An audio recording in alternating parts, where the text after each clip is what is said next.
Bismillahirrahmanirrahim. Assalamualaikum warahmatullahi wabarakatuh. Alhamdulillah. Pada hari ini kita kembali melanjutkan materi pembahasan kita dalam hal bagian kedua pada bab kedua ini, di mana pada pertemuan yang lalu kita telah membahas wacana yang terkait dengan fi'il madi, fi'il mudhari, dan fi'il amar. Namun sebelum kita melanjutkan materi ini, karena itu masih terkait dalam hal itu, mari kita dulu sama-sama membaca doa. Bismillahirrahmanirrahim.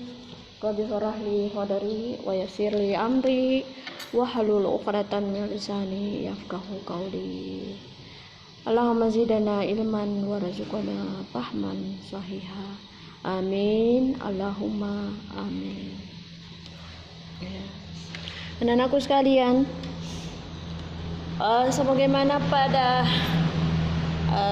pemaparan materi-materi saya sebelumnya, saya selalu menyampaikan kompetensi dasar dan indikator yang akan kita capai dalam pembelajaran kita itu masih tidak terlepas dari kompetensi yang telah kita baca sebelumnya, karena ini masih termasuk bagian daripada kompetensi itu yang merupakan bab yang kedua, ya, di mana kompetensinya adalah menganalisis dan menyajikan hasil analisis bentuk dari segi makna, dari segi fungsi dan susunan gramatikal dalam hal fi'il madi, fi'il mudhari, dan fi'il amar. Kemudian indikator yang akan kita capai adalah bagaimana siswa itu mampu menentukan fi'il madi, mudhari, amar, bisa juga membedakan dari segi maknanya juga bisa membedakan mana fi'il madi, mana fi'il mudhari dan amar. Begitu juga fungsinya, bagaimana kita bisa mengetahui fungsi daripada mufrad, musanna, jama itu bukan mufrad ya, fi'il madi, mudhari dan amar itu. Kemudian dalam penyusunan kalimat tentunya kita terkait dengan fi'il madi, mudhari, amar, bagaimana bisa kita menyusun kalimat dengan baik dan benar, memaknai juga, memberi makna juga dalam bentuk kalimat itu, bagaimana kita bisa menerjemahkan dengan baik dan benar, dan bisa membedakan pemakaian antara isim dengan fi'il dalam hal kalimat, sehingga bisa kita bedakan antara jumlah ismiyah dengan jumlah fi'liyah. Itu yang menjadi kompetensi sekaligus indikator yang akan kita capai dalam pembelajaran, tepatnya pada bab yang kedua ini, yang merupakan pertemuan yang keempat pada bab kedua ini. Baiklah anak-anakku sekalian, kita masuk pada pembahasan pembahasan yang akan kita garap di sini. Yang pertama adalah, perhatikan sebelumnya perhatikan bukunya yang telah disalin. Perhatikan bahwa fi'il amar kita menghilangkan huruf mudhari yang ada pada fi'il mudhari. Tadi kan saya sampaikan pada pertemuan yang lalu bahwa kalau fi'il mudhari itu kita tambah salah satu huruf mudhari yang di depannya, karena ada 4 itu, alif, nun, ya, ta. Salah satu diantaranya itu kita tempatkan di awal fi'il mudhari itu, lalu kita kasih harakat akhir pada akhirnya, pada akhir kata itu, kalau tidak ada hal-hal yang tidak ada hal-hal yang bisa merubah dari fi'il itu, karena nantinya itu terkadang berubah juga ya. Kalau berdiri sendiri seperti itu kita ganti atau kita tambah huruf mudhari. Nah, maksudnya di sini fi'il amar kita menghilangkan itu, tidak ada itu. Kalau kita mau buat fi'il amar tadi kan kita sudah tahu fi'il mudhari seperti ini Kalau fi'il madi kan aslinya berbaris di atas, fi'il mudhari kan menambah salah satu di awalnya. Kemudian yang ketiga ini fi'il amar ini dihilangkan huruf mudhari itu yang ada pada fi'il mudhari itu. Perhatikan itu fi'il amar kita menghilangkan fi'il mudhari. Menghilangkan hurufnya itu misalnya tadi itu nazala yanzilu, ya, ya-nya itu dibuang. Ya, karena kita mau jadikan amar ditambah alif, ya. Itu. Berikut. Kemudian kita tambahkan hamzah sebelum fa'il. Ini adalah hamzah wasal. Ini hamzah asalnya menjadi anzil, itu namanya hamzah wasal. Jadi tadinya itu ditempati oleh huruf mudhari. Nah, kita rubah itu menjadi kita ganti menjadi hamzah di awalnya karena kita menginginkan fiil amar, ya. Berikutnya bahwa harakat ainun fiil mudhari. Fiil mudhari itu adalah sama, ya. Artinya ain fiil mudhari dan harakat ain fiil amar itu adalah sama. Jadi sama kalau fiil mudhari'nya ain fiilnya tadi itu berbaris dhamma, maka amarnya juga seperti itu. Kalau dia fathah, kasrah, dhamma, ya itu maksudnya nomor 3. Yang keempat, bahwasanya harakat hamzah wasal pada fiil amar pertama adalah dhamma bila ain fiilnya dibaca dhamma. Jadi itu tadi kan penambahan pembentukan fiil amar. Tadinya kan diganti dari huruf mudhari menjadi hamzah wasal karena kita menginginkan fiil amar. Kalau hamzah wasalnya itu kalau ain fiilnya itu fiil mudhari atau fiil amar itu berbaris dhamma, maka hamzah wasal pada awal fiil amar itu berbaris dhamma juga. Saya ulangi, apabila ain fiilnya, dari mana itu ain fiil? Ain daripada fa'ala, pa fiil, ain fiil, lam fiil. Makanya kita katakan ain fiil. Coba kita setimbang itu nazala. Nazala sama dengan sama dengan pa. Za sama dengan ain.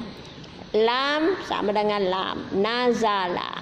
Jadi zalnya ini adalah ain fiilnya, ya. Ain fiilnya. Misalnya juga kita ambil dulu nadara, ya. Nadara yanduru. Kalau fi'il mudhari itu yanduru. Karena ada huruf mudhari'nya, ain fiilnya di sini ada dha, itu berbaris dhamma. Maka fi'il amarnya huruf mudhari'nya itu diganti menjadi hamzah wasal lalu dijadikan dhamma karena ain fiilnya juga dhamma, maka menjadilah unzur. Seperti itu. Berikut, dan harakat hamzah wasal yang ada dibaca kasrah bila ain fiilnya fiil amar baca fathah, dan 3 dibaca kasrah, dan bila ain fiilnya pada fiil amar dibaca kasrah. Ya. Nah, perhatikan. Dan harakat hamzah wasal, ingat itu hamzah wasalnya pada fi'il amar ini yang 2 dibaca kasrah bila ain fiilnya pada fi'il amar dibaca fathah. Misalnya iftah, kalau ain fiilnya berbaris fathah, maka hamzah wasal di awalnya itu yang merupakan tanda fi'il amar itu dikasih harakat kasrah. Jadi kita sebut iftah. Dan 3 dibaca kasrah bila ain fiil pada fiil amar dibaca kasrah. Seperti anzil, dibaca inzil, dibaca kasrah bila ain fiilnya pada fiil amar dibaca kasrah. Ya, jadi ada 3 cara bacanya di sini. Ya. Apabila ain fiilnya berbaris dhamma, maka hamzah wasal pada awalnya itu berbaris dhamma juga. Nazara berbunyi unzur. Ya. Berikutnya, apabila ain fiilnya kasrah, maka fiil amar dibaca fathah. Ain fiilnya pada fiil amar itu berbaris fathah, maka hamzahnya itu berbaris di bawah menjadi iftah. Dan 3 dibaca kasrah juga bila ain fiilnya pada fiil amar dibaca kasrah. Inzil. Nah, itu jadi ada iftah, inzil, yanzulu, inzil, iftah. Fathah yaftahu iftah, nazala yanzulu inzil. Jadi itu berbaris fathah dengan berbaris kasrah.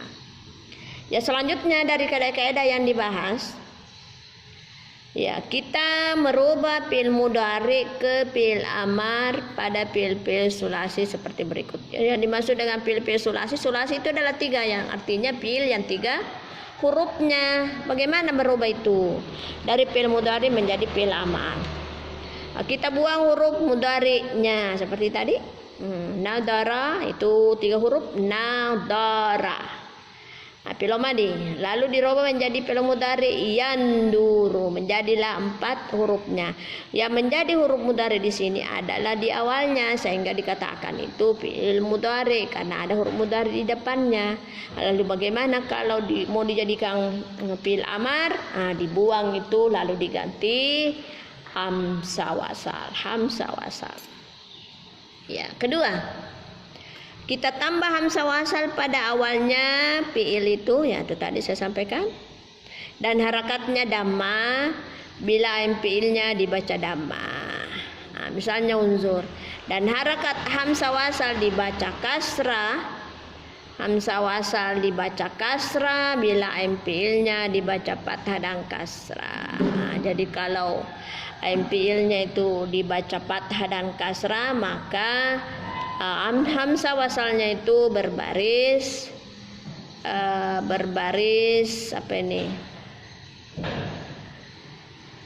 berbaris kasrah. Jadi itu ada ya, ada 2 dibaca kasrah dengan baca dhamma. Itu bagaimana cara membacanya itu tergantung dari ain fi'il itu sendiri. Kalau dia dhamma maka hamzahnya berbaris dhamma. Kalau dia fathah dan kasrah maka dia baca kasrah hamzah wasalnya. Karena harus ada ya itu salah satu tanda umum ya memakai hamzah. Tapi terkadang juga ada ya tidak memakai hamzah, tetapi itu sudah menjadi ketentuan. Tapi yang umumnya banyak memakai hamzah. Seperti itu qala yaqulu kul. Tidak ada hamzahnya kul. Qala berkata, yaqulu sedang berkata, kul katakanlah. Kana yakunu kun. Jadilah, menjadilah, maka jadilah. Kun fayakun. Jadilah maka menjadilah. Tidak ada hamzah, tapi itu juga masuk fi'il amar. Tapi yang dibahas di sini yakni apabila fi'il itu fi'il amar itu membutuhkan hamzah wasal pada awalnya yang merupakan fi'il amar. Ketentuannya tadi itu secara kesimpulan juga saya sampaikan bahwa apabila ain fi'ilnya itu berbaris dhamma, maka hamzah wasalnya pada fi'il amar itu berbaris dhamma. Seperti nazara yanzuru menjadi unzur. Apabila fi'il itu ain fi'ilnya itu berbaris fathah atau kasrah, maka hamzah wasal pada fi'il amar itu berbaris kasrah. Misalnya nazala fataha yaftahu iftah, itu hamzahnya itu berbaris di bawah iftah. Nazala yanzilu inzil, turunlah. Silakan turun, silakan buka. Itu. Jadi inilah yang menjadi pembahasan inti, yang intinya adalah itu tadi fi'il madi, fi'il mudhari, fi'il amar. Saya kira kalau fi'il madi itu sudah menjadi bentuk aslinya, tidak boleh kita rubah-rubah. Barisnya itu adalah fathah, mabni fathah. Kemudian fi'il mudhari itu adalah menambah salah satu huruf di depannya yang merupakan huruf mudhari. Apakah alif, apakah nun, apakah ya atau ta. Lalu huruf terakhirnya kalau tidak ada yang mempengaruhi itu berbaris dhamma. Kapan kita pengaruhi itu berubah barisnya, tetapi bukan saatnya sekarang kita bahas. Insya Allah nanti pada pertemuan-pertemuan yang akan datang, yang sudah apabila sudah sampai pada saatnya itu.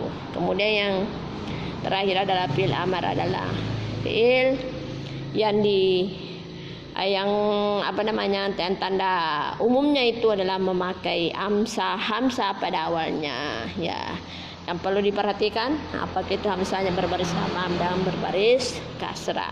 Apabila berbaris dhamma itu tergantung pada ain fiilnya. Apabila berbaris kasrah itu juga tergantung pada ain fiilnya. Bila dhamma ain fiilnya, maka hamzah wasal pada awalnya berbaris dhamma juga. Apabila ain fiilnya berbaris fathah dan kasrah, maka hamzah wasal pada awal fi'il amar itu berbaris kasrah. Kira inilah yang menjadi pembahasan pada pertemuan kita ini, yang sudah merupakan penutup dari bab yang kedua ini, di mana pada bab kedua ini ada dua pokok pembahasan, yakni antara isim mufrad, musanna, jamak. Mufrad itu adalah tunggal, musanna adalah menunjukkan dua, jamak itu adalah lebih dari dua atau mulai dari tiga, di mana juga ini terbagi menjadi tiga. Ada namanya jamak musakkar, jamak muannas, dan jamak muannas, jamak annas, jamak musakkar, jamak taksir. Ya, selanjutnya lagi pada fi'il madi ini, fi'il madi ada madi, mudhari, dan ada amar. Madi itu yang artinya telah lampau, mudhari itu sedang berlangsung, kemudian amar itu adalah perintah, apakah itu menunjukkan laki-laki ataukah menunjukkan perempuan. Sekira itulah yang menjadi pembahasan singkat atau kesimpulan daripada materi pada bab kita ini, yang yang telah kita bahas dua pembahasan tadi yang telah saya baca, telah saya bahas. Semoga Anda bisa memahaminya dengan baik untuk bisa kita transport pada masa-masa yang akan datang. Sekira demikian, mari kita sama-sama membaca surah Al-Asr. A'udzubillahi minasyaitonirrajim. Bismillahirrahmanirrahim. Wal 'asri innal insana lafi khusr illal ladzina amanu wa 'amilus shalihati wa tawassaw bil haqqi wa tawassaw bis sabr. Saya akhiri dengan ucapan wabillahi taufiq wa hidayah. Assalamualaikum warahmatullahi wabarakatuh.